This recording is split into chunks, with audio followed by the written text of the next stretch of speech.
हाय, good afternoon. CNBC आवाज Motilal Oswal studios में आप सबका स्वागत है। बारी है आज के थर्सडे के सास, बहू और सेंसेक्स की, इस हफ्ते का आखिरी। और थर्सडे को रिक्वेस्ट जाती है आमतौर पे कोलकाता, और जुड़ गए हैं ओम कैपिटल के राजेश अग्रवाल साहब। Rajesh sir, hi, good afternoon, thank you so much जुड़ने के लिए। बस आता हूँ आपके पास, बढ़िया क्वेरी सॉल्व करेंगे। राजेश सर से एक बढ़िया सी एसबीएस स्टॉक पिक भी लेंगे। फंडामेंटली एक बढ़िया इंटरेस्टिंग स्टोरी लाइंड अप है आगे। लेकिन पहले हमारा व्हाट्सएप नंबर 7045220000, इस पर रीच आउट करिए, अपनी क्वेरीज भेजिए। आज नहीं, आने वाले दिनों में आपसे मुलाकात हो रही होगी। और अदरवाइज सास, बहू और सेंसेक्स @NW18 यानी कि 18.com, इस पे ईमेल भी आप सेंड कर सकते हैं। दोनों कॉन्स्टेंटली मॉनिटर होते हैं। खैर, ये मार्केट स्क्रीन पे रख तो देता हूं, लेकिन लार्जली कंसोलिडेशन टाइप है। खुले ठीक थे मेरे ख्याल से, हल्के इन ग्रीन 18-20 पॉइंट ऊपर खुले थे। खुलते से ही फिर दबाव आना शुरू हुआ, और वो 18 पॉइंट ऊपर वाला मेरे ख्याल से ये दिन के लोज हो गए थे ऑलमोस्ट 70 पॉइंट के आसपास का दबाव उभर रहे थे कि अब फिर वीकनेस क्रीप इन हो रही है। और लार्जली कल के क्लोज के आसपास 30-35 पॉइंट इन रेड हम इस समय ट्रेड कर रहे हैं। तीन दिक्कतें हैं। आईटी नहीं चल रहा, आईटी आज दबाव में, तो इंडेक्स स्क्रीन्स पर रखिएगा। एक इंपॉर्टेंट हेवीवेट पॉकेट वीकनेस बढ़ रही है इसकी। दूसरा, बैंक्स परफॉर्म नहीं कर रहे हैं। बैंक निफ्टी 0.5% के आसपास दबाव में, वीकनेस बढ़ रही है। तीसरा, अपने आप में एक हेवीवेट रिलायंस इंडस्ट्रीज, वो नहीं चल रहा। तो जब इतने तीन इंपॉर्टेंट पॉकेट्स परफॉर्म नहीं कर रही, तो फिर मार्केट निफ्टी बेचारा चले कैसे? हालांकि बैंक निफ्टी में सिंगल आउट करके एचडीएफसी बैंक और एसबीआई तो फिर भी कह दूं इन ग्रीन में ट्रेड कर रहे हैं, लेकिन इन दोनों के अलावा, वो भी कोई नाम मात्र का एचडीएफसी बैंक ग्रीन में, वो तो अब ग्रीन में भी नहीं रहा, फ्लैट है। ये देखिए, ये भी पस पड़ गए। और उधर वो बाकी सारे निफ्टी बैंक के कॉन्स्टिट्यूएंट्स दबाव में।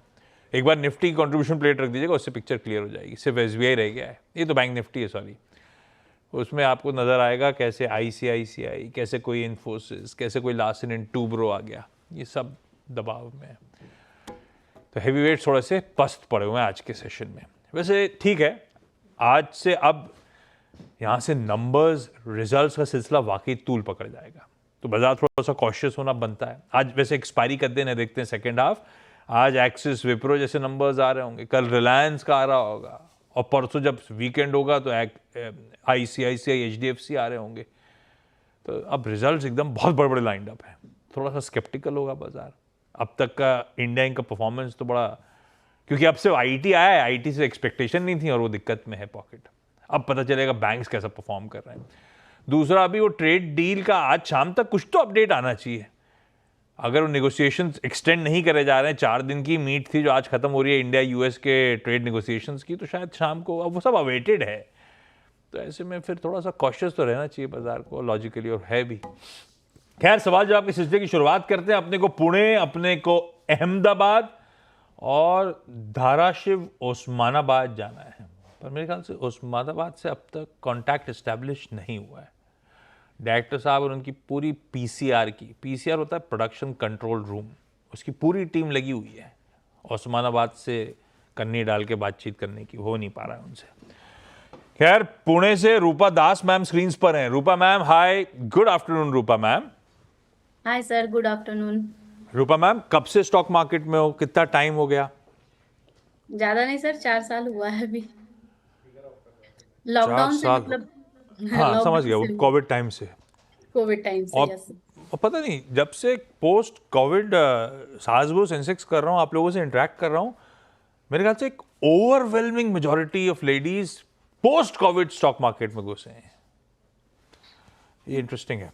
अच्छा, तो आप कैसे अब 4 साल डाउन द लाइन स्टॉक कैसे चुनते हो? एक तो आना कैसे हुआ स्टॉक मार्केट में? पहले से नजर थी, समय मिल गया, या क्या मामला था? और अब स्टॉक कैसे चुनते हो, आइडेंटिफाई कैसे करते हो कौन सा लेना है?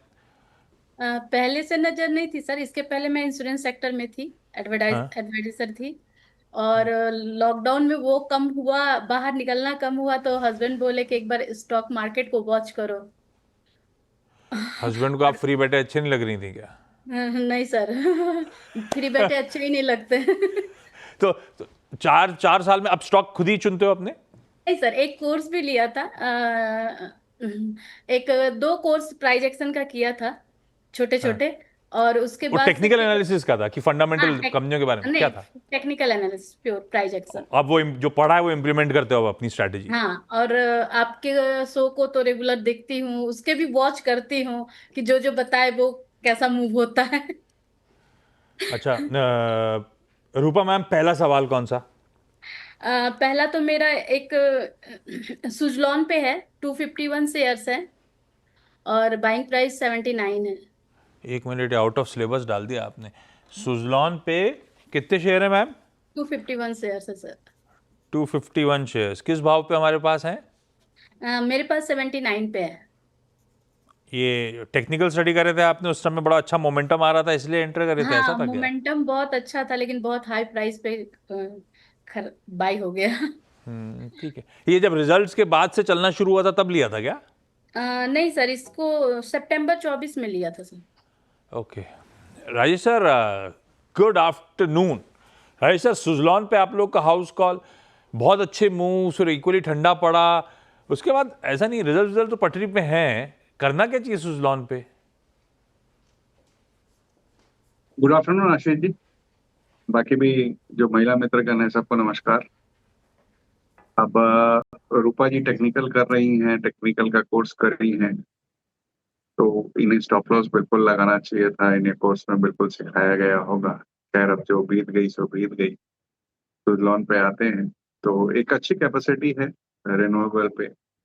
पहले डेट बहुत ज्यादा हुआ करता था, वो भी उन्होंने चुका दिया, QIP वगैरह करे, पैसे उठाए, डेट भी खत्म। लेकिन वैल्यूएशन कहीं कहीं पर हावी हो रहे हैं और मुझे नहीं लगता कि ये 70-72 से बहुत ज्यादा ऊपर मध्यम अवधि में जाता हुआ नजर आ रहा है, अनलेस एंड अनटिल के रिजल्ट्स कोई बहुत ज्यादा तोड़फोड़ नहीं आ जाए। तो मैं यही कहूंगा कि 70-72 का इंतजार करें और वहां पे निकलने की कोशिश करें। ओहो, तो उछाल में निकल, आपका भाव तो दूर का हो गया, बल्कि 70-72 के आसपास के जोन तक कोई भी बाउंस बैक पे मैम निकलने की कोशिश करें। और सही कहना राजेश सर, आप तो टेक्निकल देखते थे, स्टॉप लॉस काहे नहीं लगाए? नहीं सर, उस समय उतना आइडिया नहीं था इसके तो लिए। जब आइडिया लग गया था तो अभी लगा रखा है क्या सुजलॉन पे कोई स्टॉप लॉस? नहीं तो अभी जब से ली हूँ सर, उसके बाद से वो नीचे ही नीचे आते गया, अभी तो बहुत तो ऊपर कहीं तो आया लगा, है। तो आज भी रिव्यू करके लगाना चाहिए था। हाँ, अभी खैर, सर बोल अभी रहे हैं तो, तो वो उछाल पे लगा लूंगी। इन एग्जिटिव और हो उछाल जाऊं। नहीं आया यहां से और गिर गया तो? फिर होल्ड कर सकते हैं सर, इतना अर्जेंट नहीं है कि बेचना ही जरूरी है। नहीं तो क्या पता, जब लोग अगर गिरने वाली चीज को होल्ड करके फायदा क्या है?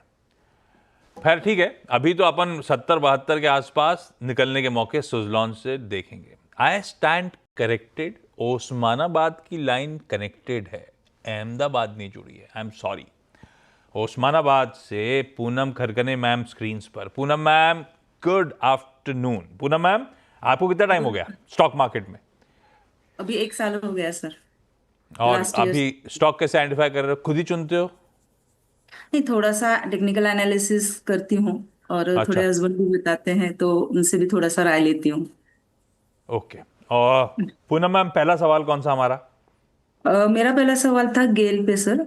गेल के मेरे पास 100 शेयर्स हैं। वो 198.57 के प्राइस के।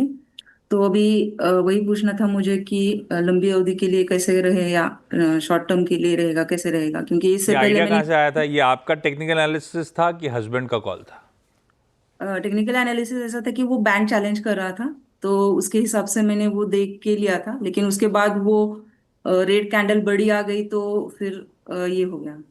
आपने भी स्टॉप लॉस नहीं लगाया? अभी राजेश सर पूछने वाले हैं इसलिए पहले ही पूछ रहा हूँ। नहीं, पहले लिया था मैंने, पहले मेरा मीन्स प्रॉफिट हुआ तो वो निकाल लिया था मैंने। फिर से मेरे ये एंट्री मीन्स पहली भी एंट्री की यही तो प्राइस देखे थी। तो आपने टेक्निकल्स थे, चैनल पे देख हाँ। रहे थे आप, ब्रेकआउट यस। आने वाला है, नहीं आया था तो स्टॉप लॉस नहीं लगाया था क्या? नहीं, स्टॉप लॉस लगाया था लेकिन सोचा कि वो अभी टेक्निकल एनालिसिस के हिसाब से वो जाएगा, ब्रेकआउट करेगा, तो इसलिए फिर से निकाल दिया, ऐसा हो गया। इसमें राजेश सर, हम सब से क्या है, घाटा ना जमता नहीं है अपने को, अपनी हिम्मत नहीं बढ़ती, अपने ही हाथ से अपना नुकसान कैसे कर लूं, तो हम लोग क्या बैठ जाते हैं।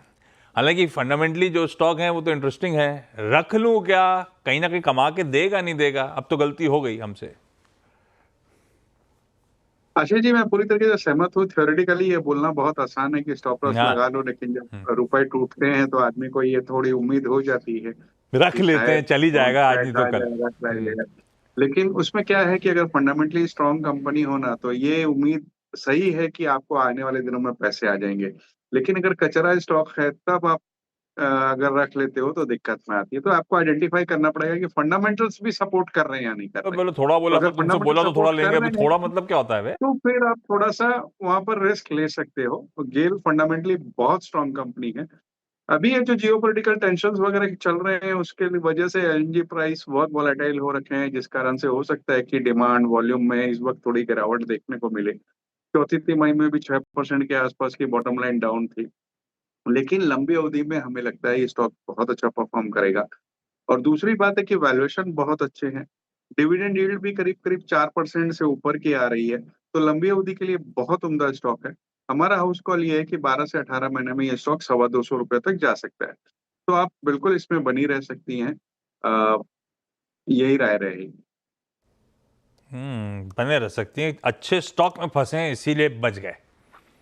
लंबी अवधि के लिए तो एक बाय रेको ही है, तो ठीक है, पे ऑफ कर जाएगा, कमा के दे देगा।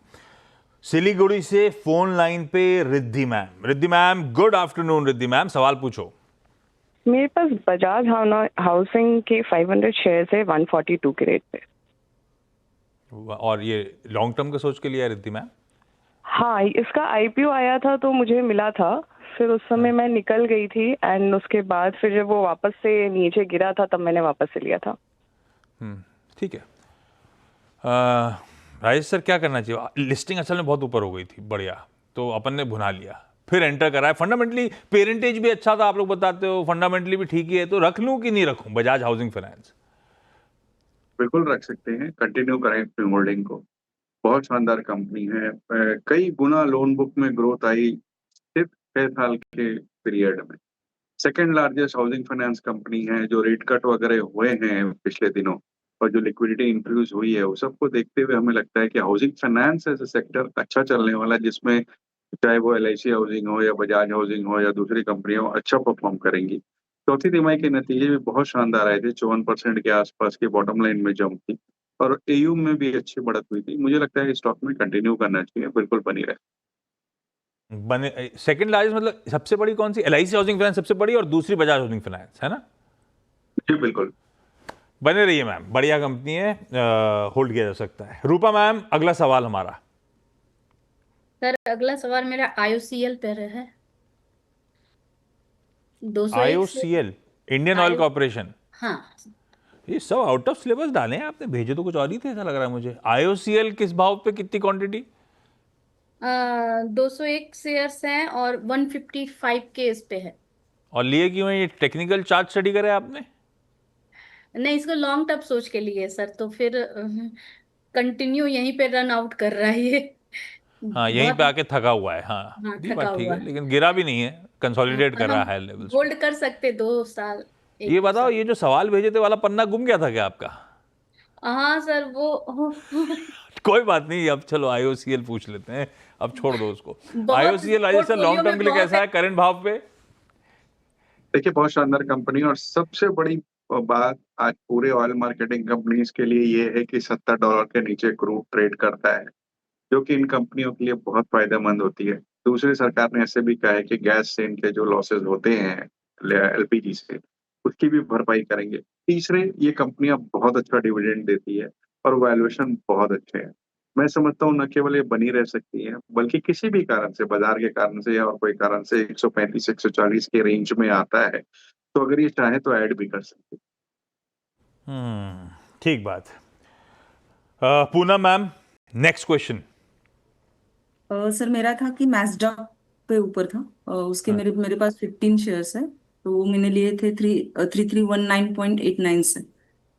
तो वो डिफेंस सेक्टर से है, तो वो थोड़ा सा भी डिफेंस का चल रहा था, बेल भी था मेरे पास, तो उसके हिसाब से मैंने वो लिया था। लेकिन अभी वो उल्टा घूम गया, तो क्या करें? नहीं नहीं, ठीक है, डिफेंस वालों में थोड़ा समय देना होता है, अब वो थोड़े से चले हुए, ठीक है, वो कहानी अलग। राजेश सर, लॉन्ग टर्म के लिए मझगांव डॉक रखने लायक है कि नहीं? डिफेंस स्पेस में आपकी one of the preferred picks है कि नहीं? देखिए, शानदार कंपनी है और शानदार सेक्टर को बिलोंग करती है। डिफेंस अभी फ्लेवर में बना हुआ है और जिस तरीके के हालात पूरे विश्व में चल रहे हैं, उसे लगता है कि डिफेंस में जो सरकारी खर्चे हैं वो आगे आने वाले दिनों में बढ़ेंगे।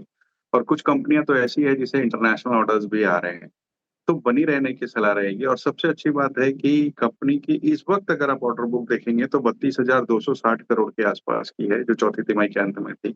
और कंपनी ने ये कहा है कि उनकी 2 सबमरीन की डील साइन होने वाली है। अगर वो डील साइन हो जाती है तो FY26 में 1.25 लाख करोड़ की ऑर्डर बुक हो जाएगी। तो कितना बड़ा जंप होगा आप सोच सकती हैं। हालांकि चौथी तिमाही के नतीजे दबाव में थे, लेकिन इन कंपनियों को क्वार्टरली नंबर्स पे ना ध्यान देकर के फुल ईयर रिजल्ट्स पे ध्यान देना चाहिए।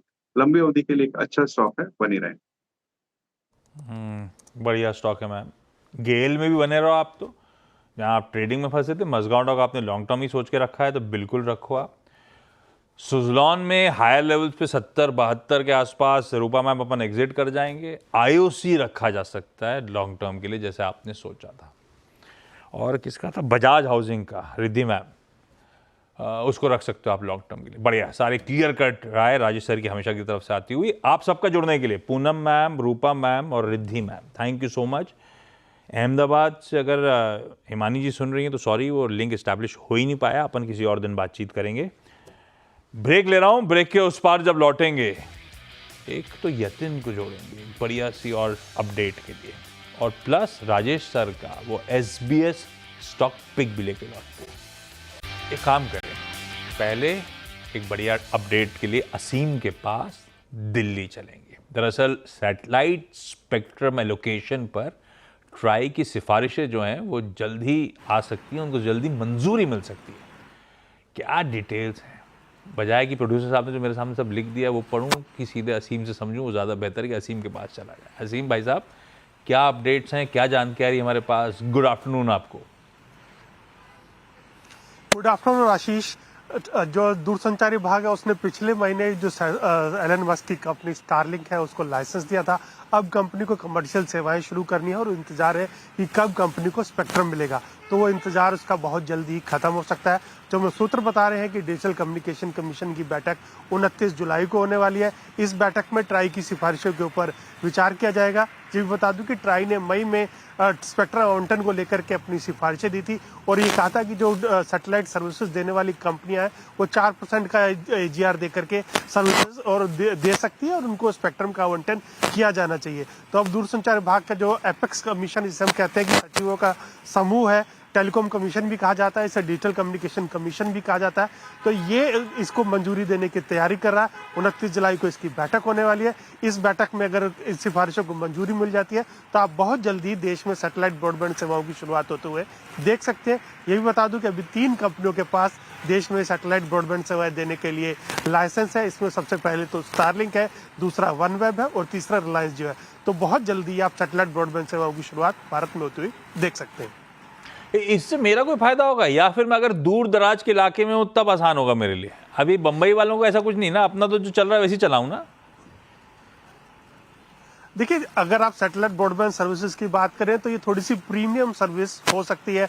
यानी कि जैसे अगर हमने पहले बताया था दर्शकों को कि अगर आपको स्टारलिंक की जो डिवाइस खरीदनी है तो उसकी कीमत कम से कम आपको 33,000 रुपये चुकानी पड़ेगी और मंथली चार्जेस करीबन 3,000 रुपये के आसपास आपको चुकाने पड़ सकते हैं। वही आप उसका कंपैरिजन अगर दूसरे ब्रॉडबैंड ऑपरेटर से करें तो आपको 500-600 रुपये में एक ब्रॉडबैंड मिल जाता है। तो इसकी यूटिलिटी वहां पर है जहां पर कि दूर दराज के इलाके हैं, आप कहीं जंगल में हैं, आप कहीं शिप के ऊपर ट्रैवल कर रहे हैं, आप कहीं ऐसी जगह पर जा रहे हैं कि जहां पर टावर लगाना पॉसिबल नहीं है और वहां पर आपको सिग्नल नहीं मिलते हैं। तो वहां पर आपको ये सर्विसेज आसानी से मिल जाएंगी। थोड़ी सी प्रीमियम सर्विसेज रहेंगी, लेकिन फिर भी एक नए चैप्टर की शुरुआत भारत के टेलीकॉम सेक्टर के अंदर होगी। ये सैटेलाइट ब्रॉडबैंड सर्विसेज अब भारत के अंदर भी पहुंचने वाली है। बढ़िया असीम, थैंक यू सो मच। तो भाई थोड़ा सा प्रीमियम देना पड़ेगा इन सेवाओं के लिए। दूर दराज, अब मुंबई वालों के लिए दूर दराज कोलकाता हो गया। कोलकाता में कनेक्टिविटी का इश्यू तो नहीं है ना राजेश सर कोई आपका? और जब आप ट्रैवल करते हो तो सब जगह कनेक्टिविटी मिलती है आपको कि चाहिए होगी इसकी सेवाएं? हमें तो हर जगह कनेक्टिविटी मिलती है और हम एयरटेल से सेटिस्फाइड है और सबसे बड़ी बात है कि जिस तरीके से असीम जी कॉस्टिंग बता रहे थे, मुझे नहीं लगता कि ये मास का प्रोडक्ट होने वाला है। हाँ, नहीं, ये वही हाल होगा कि क्रेटा खरीदने वाले या i10 खरीदने वाले टेस्ला की गाड़ी नहीं खरीदने वाले हैं। तो वही डिफाइन करेगा just status type. Otherwise I don't think ये मास का प्रोडक्ट उस होने पर वाला ब्रोकरेज रिपोर्ट भी आई थी कि महिंद्रा एंड महिंद्रा और टाटा मोटर्स के वॉल्यूम में कोई इम्पैक्ट नहीं पड़ना है, टेस्ला से कोई प्राइस कंपैरिजन है ही नहीं, तो आप बिल्कुल घबराए ना। खैर राजेश सर, लाइए एसबीएस स्टॉक पिक का स्टिंग भाई साहब। राजेश सर, आज की प्रेफर्ड पिक। देखिए, आज की एसबीएस स्टॉक के हिसाब से हम ग्रेफाइट इंडिया के साथ जाना चाहेंगे। 6 प्लांट है इनके इंडिया में और एक जर्मनी में। 98,000 टन की कैपेसिटी है ग्रेफाइट इलेक्ट्रोड बनाने की। अब इनका main raw material needle Coke होता है और क्रूड का वो एक डेरिवेटिव है। और क्रूड क्योंकि बहुत नीचे के लेवल्स में कई दिनों से चल रहा है, कई महीनों से चल रहा है, तो इनको वहां पे मार्जिन्स में सुधार होगा। दूसरे, पूरी स्टील इंडस्ट्री डीकार्बोनाइज करना चाह रही है। कुछ दिन पहले अपने आवाज के चैनल पे ही ग्रीन एनर्जी की न्यूज ब्रेक हुई थी कमाई का अड्डा में, तो वो भी एक बेनिफिट है क्योंकि जैसे ग्रीन एनर्जी या डीकार्बोनाइजेशन की बात होगी तो वो इलेक्ट्रिक आर्क फर्नेस से स्टील बनेगा जिसमें ग्रेफाइट इलेक्ट्रोड्स की खपत बढ़ेगी। तो इस कारण से ये सस्टेनेबल डिमांड ग्रोथ दिख रही है। इन्वेंट्री इंडस्ट्री में कम है। और दूसरी बात कि अभी कुछ दिन पहले जापानीज एक कंपनी है रेजोनैक, जिसने अपने प्रोडक्शन चाइना में और मलेशिया में बंद कर दिए। चौथी तिमाही में नतीजे अच्छे आए थे। इन लेवल से हमें 15 से 20% की बढ़त आने वाले एक साल में दिखती है। ग्रेफाइट इंडिया, ये है राजेश सर का आज का बढ़िया वाला फंडामेंटल आइडिया। राजेश सर आज कोई मूवी वैसे इस वीकेंड है नहीं ऐसी जो राजेश सर से बात करूं। राजेश सर, वैसे भी समय निकल गया, थैंक यू सो मच जुड़ने के लिए। आज ब्रेक ले लेता हूं। अपनी अगली मुलाकात होगी भाई साहब 1:27 पे, यानी कि आधे घंटे बाद नो योर कंपनी पे। बहुत चर्चा में डिक्सन टेक्नोलॉजीज, कोई जेवी, कोई एक्विजिशन, बहुत कुछ हो रहा है। समझेंगे सौरभ गुप्ता साहब से, सीएफओ साहब से, इन सब का मायने क्या, कितना फाइनेंशियल्स पे और कितना मार्जिन्स पे असर पड़ेगा। डिटेल्ड कन्वर्सेशन के लिए जुड़िएगा।